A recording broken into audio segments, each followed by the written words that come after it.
Taurus, this is going to be your November love reading, and we're doing a little different format. We're having some logistical shenanigans. So, but maybe you like this format better. Let me know in the comments. Do you prefer to see this or just the cards? And honestly, I won't be offended if you just want to see the cards. I won't, I promise. All right, so let's dive in. What is the overall potential for my beloved Taurians this November? All right, here we go. Ooh, playfulness. Laughter is the best therapy. Have some fun together. And remember, love is the greatest healer. I absolutely love that. Absolutely digging that. That's a fun start. Now I'm going to pull some romance cards, and then we're going to dig into the tarot. So let us to see. All right, what is on the docket for romance this month for my Taurians? I say my, but you know what I mean. For all those lovely Tauruses, Tauri, tuning in. All right, let's see. Oh goodness, all these cards want to jump out. I'm like, control yourself. Or not. Remember to play and have fun. And we're starting off right now. All right. Ooh, stay optimistic about your love life. Positive thinking and faith will bring you romance. I think that's a great reminder. I think so many times, we can fall into old patterns, or maybe the compare or whatnot, maybe feel a little, things aren't moving as fast as we would like. I think we've all been there. Maybe we haven't, I don't know. But staying positive and trusting that what is meant for you won't be withheld from you. Once again, it's just a matter of divine timing and divine alignment, which kind of same thing. All right. And then retreat. It's time to disconnect from the world.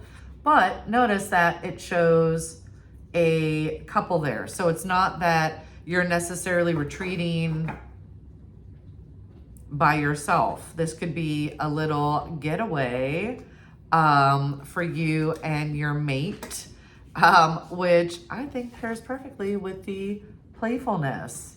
So, and sometimes,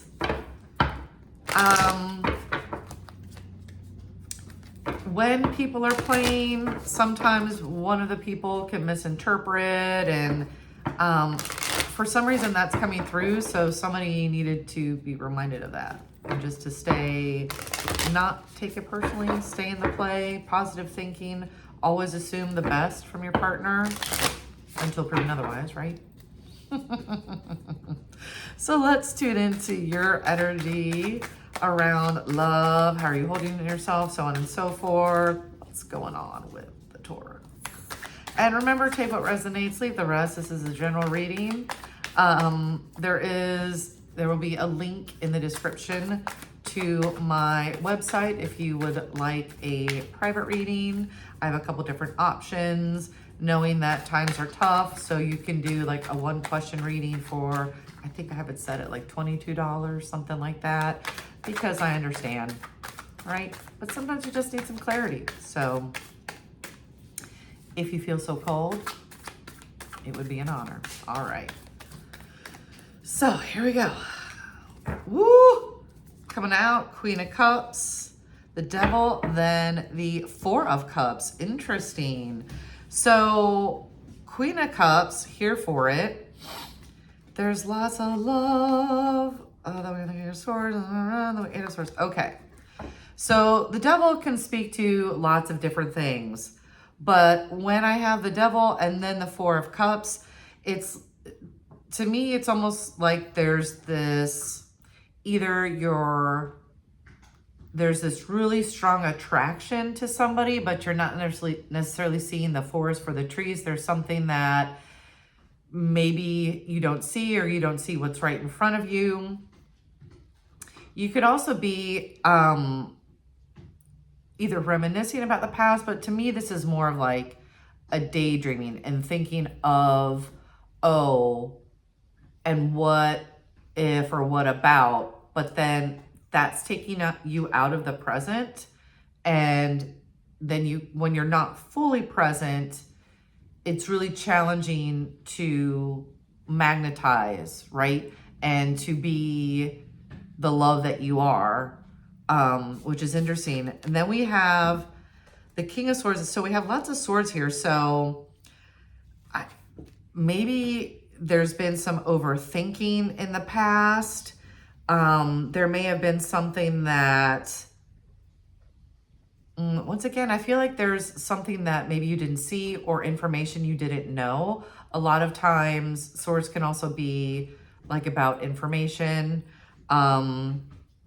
So actually I want to clarify, let me clarify this Four of Cups. I want to know, is this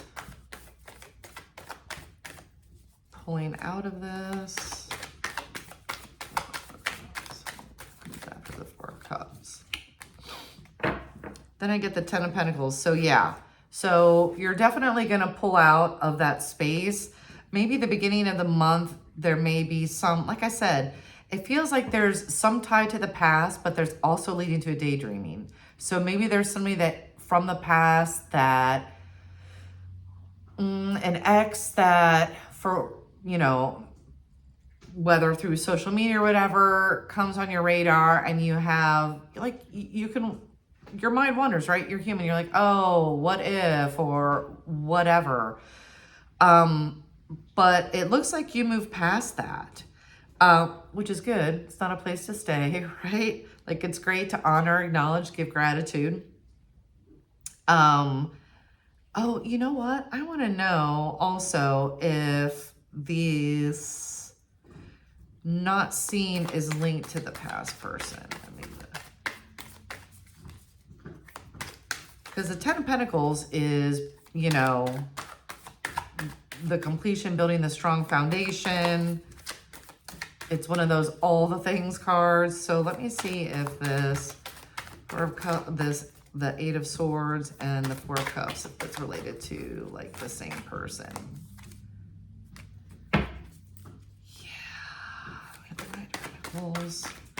All right, I'm gonna pull two more. I'm hearing for the bigger picture. Somebody's saying, here for it. Okay. Yeah. Okay. So the two cards that came out are the Nine of Pentacles and the Ten of Cups. So based on the question, what I'm getting is that, yes. So it feels like in the beginning, there may be some of that reminiscing or that what if energy linked to the past, but there was something that you didn't see, but you get the clarity. And it's almost like letting go of an old timeline, letting go of a dream that you had built, like a future that you had built with this person that didn't come to fruition, right? Because you completed the contract and moved on. So I'm just going to pull some of these up. All right. I want to know about more of this.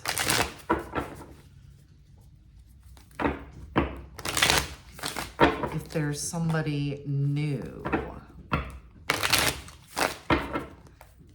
So is somebody new coming in? Or it could be a current somebody, because there's this disconnecting from the world. And maybe that's part of, it's like stepping back is often, all right. So we got the Four of Wands here for it. Yeah, so there is somebody, and I don't know if maybe it's somebody, okay. And once again, okay. Yeah, okay, this makes a little more sense. So it looks like there is somebody currently in your life And maybe you're not, we'll say, in the space that you want to be relationship-wise, or maybe not in a relationship yet, but maybe it's the beginning of dating, etc. And it feels like, you know, something from the past, you know, your attention goes back to the past, to a past person. Maybe there's a little bit of comparison there. Not the best thing to do, but we're all human. We've all done it. Listen, once again, judgment-free zone.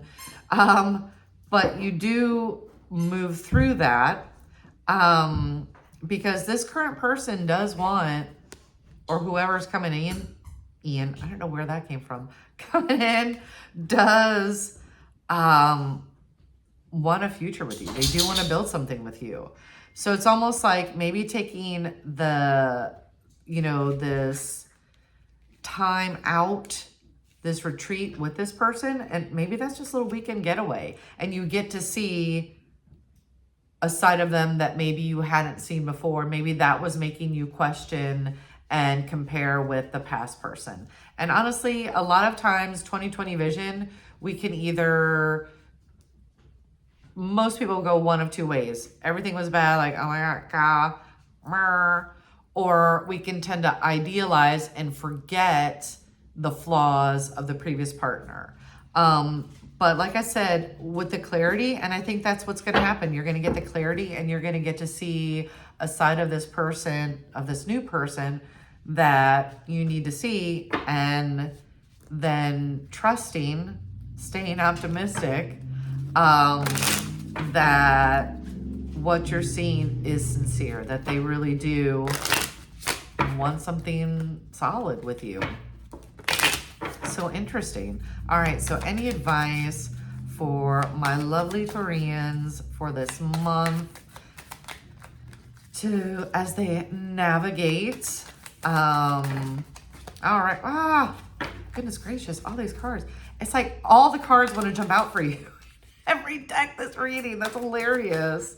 I never have this many cards trying to like come out. I love it. I'm here for it. That just means that you are so supported. All right, here we go. So receive. Oh, I love that. And I think that goes so well with the playfulness, right? Receive. Listen, you're amazing. Remember that. And whatever you need to do for you this month, do it. Okay, and it's like one specific card doesn't come out, they don't want to come out. I don't know why it's so challenging, but I love it. And detach. Ooh, I love that too, because when we are so attached to an outcome, oh my goodness, the self-sabotage we can do. Ooh, so detach. So detachment is healthy, right? It's when it's also makes you completely present. And when you're completely present, then you can be playful. Then you can be optimistic. It's when you're so attached to something, whether a future outcome or a past outcome, why didn't it, that can really wreak havoc on your emotions and your mental state. And ain't nobody got time for that, right? It's onward and upward. All right. I actually really like this for you. And I think that, honestly, a heads up and reminders are always a great place to start. So enjoy the month. Let's see how things go. But there is love for you. And like I said, maybe your person just hasn't heard those words, so you doubt, but I don't know. Stay open, stay playful. You just keep being your brilliant self. So thank you so much for watching. Always a pleasure and a joy. Give this video a thumbs up, click like, click subscribe, share with your friends, all the social things, and sending you Venusian vibes. And until next time, more love vibes to come. Ciao.